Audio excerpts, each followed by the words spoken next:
السلام علیکم ورحمۃ اللہ۔ جنگ احد میں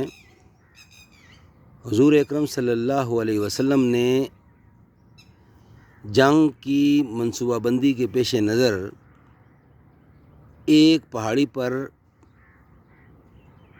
کچھ تیر اندازوں کی ڈیوٹی لگائی کہ آپ نے یہاں پر یہ جو ایریا ہے یہ کور کرنا ہے، کیونکہ یہاں سے دشمن آ سکتا ہے۔ تو آپ نے یہ تاکید بھی فرمائی کہ یہ جو ایریا ہے وہ چھوڑنا نہیں ہے آپ نے، کیونکہ یہاں پہ چانس بنتا ہے کہ یہاں سے دشمن حملہ کر سکتا ہے، لہٰذا یہ تیر انداز اس پہاڑی کے اوپر ہی رہیں اور اس ایریا کو نہ چھوڑیں، اور اس سارے ایریا کو آپ ہی نے کور کرنا ہے۔ جنگ ہوئی اور جنگ میں اللہ تعالیٰ نے بہتری فرمائی اور اللہ تعالیٰ نے کرم کیا۔ تو اس کے بعد یہ ہوا کہ لوگ اس چیز میں مصروف ہو گئے جنگ کے بعد، چونکہ جنگ جیت گئے تو مصروف ہو گئے اس چیز میں کہ جو مال غنیمت ہے اس کو بھی سنبھالا جائے، کیونکہ ظاہر ہے جنگ میں جو چیز قبضے میں آتی ہے وہ مال غنیمت ہوتا ہے۔ تو اس میں لوگ مصروف ہو گئے، جو بھی مال تھا لوگوں کو پکڑنے کا کام، لوگوں کو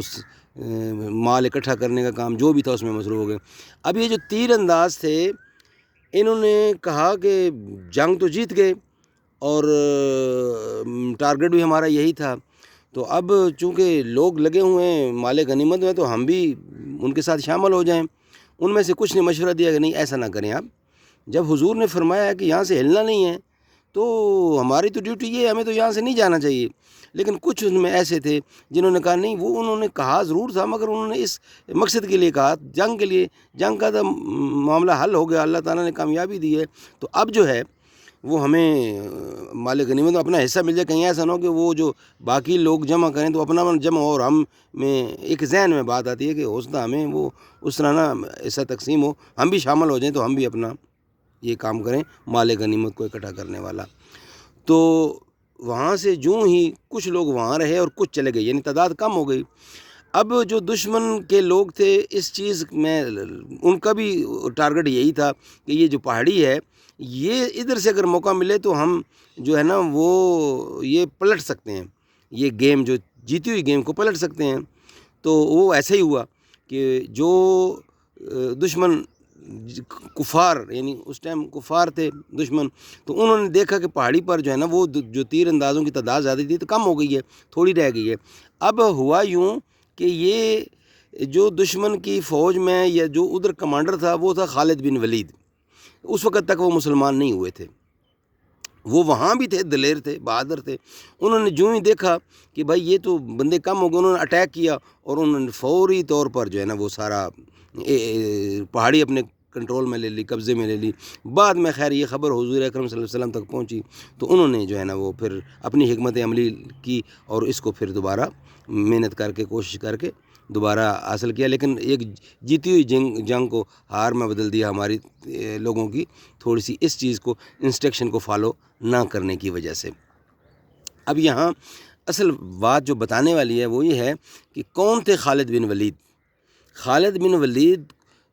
اس جنگ کے بعد، یعنی احد کے بعد، یہ جو بہت بڑا انہوں نے مرحلہ جیتا، یہ اس وقت دشمن کی فوج میں تھے، تو اس کے بعد یہ مسلمان ہو گئے اور مسلمانوں کی فوج میں رہے اور حضور کے کمانڈر رہے، حضور کے جرنیل رہے، سپہ سالار رہے، اور اتنے دلیر، بہادر اور محنتی تھے۔ جس جنگ میں بھی جاتے تھے یہ گارنٹی ہوتی تھی اس جنگ کی کہ وہ جنگ جیتی جاتی تھی، یعنی اتنا اللہ تعالیٰ نے ان کو، تو ان کا جو ہے نا وہ لقب بھی پھر تھا سیف اللہ، اللہ کی تلوار۔ تو جو بھی جنگ جاتے تھے جنگ میں اللہ تعالیٰ ان کو فتح نصیب فرماتے تھے۔ تو جب ان کا آخری وقت آیا، یعنی موت کا وقت، آخری وقت، یعنی جب بڑھاپے میں چلے گئے، تو ایک دن بیڈ پر لیٹے ہیں اور رو رہے ہیں تو لوگ آئے اپنے عزیز و اقارب اور انہوں نے کہا خالد صاحب آپ تو بہت بڑے دلیر اور بہادر تھے، آپ تو جس جنگ میں بھی جاتے تھے جیت جاتے تھے، کبھی ہارنے کا چانس ہی نہیں تھا، تو اب موت سے ڈر رہے ہیں کہ موت آ رہی ہے اور آپ رو رہے ہیں۔ تو کہنے لگے نہیں، ایسی بات نہیں ہے، آپ میرے جسم کا کپڑے ہٹا کے دیکھو، میرے جسم کا کوئی ایک حصہ بھی نہیں جہاں زخم نہ لگا ہو، اور مجھے اس کی کوئی پرواہ نہیں ہے، اور اللہ تعالیٰ نے مجھے صحت مندی دی اور طاقت دی. میں جنگ سے نہیں ڈر رہا، میں تو اس بات سے ڈر رہا ہوں کہ میں ساری زندگی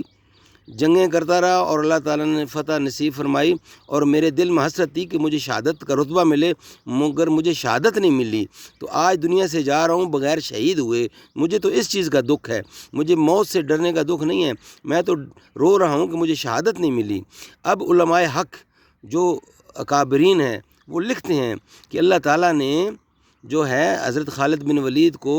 کیوں شہادت نہیں دی. اس لیے شہادت نہیں دی، یہ لکھتے ہیں مفسرین احادیث میں اور بہت بڑی تصانیف میں لکھتے ہیں کہ اس میں نقطہ یہ تھا کہ حضرت خالد بن ولید کا لفظ تھا سیف اللہ، یعنی اللہ کی تلوار. اللہ کو یہ غیرت، اللہ کی غیرت کو یہ برداشت نہیں تھا کہ سیف اللہ کی تلوار اتنی کمزور ہے کہ دشمن کی تلوار سے اللہ کی تلوار ٹوٹے. تو اللہ تعالیٰ نے اس لیے ان کو شہادت نہیں دی کہ یہ اللہ کی تلوار تھی، اللہ نے اپنی تلوار کو نہیں ٹوٹنے دیا. تو یہ خالد بن ولید شہادت ان کو اس لیے نہیں ملی. تو ایک بہت بڑے بہادر اور دلیر جرنیل تھے حضور صلی اللہ علیہ وسلم کے، اور جس جنگ میں بھی جاتے تھے اس جنگ میں فتح و نصرت ہوتی تھی.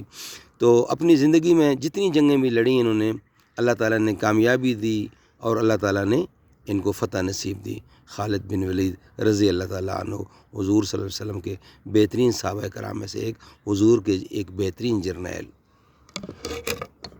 صلی اللہ تعالیٰ علی خیر خلق محمد وعلی آلہ وصحبہ وآل بیتہ وذریتہ وازواجہ وذرریتہ اجمعین.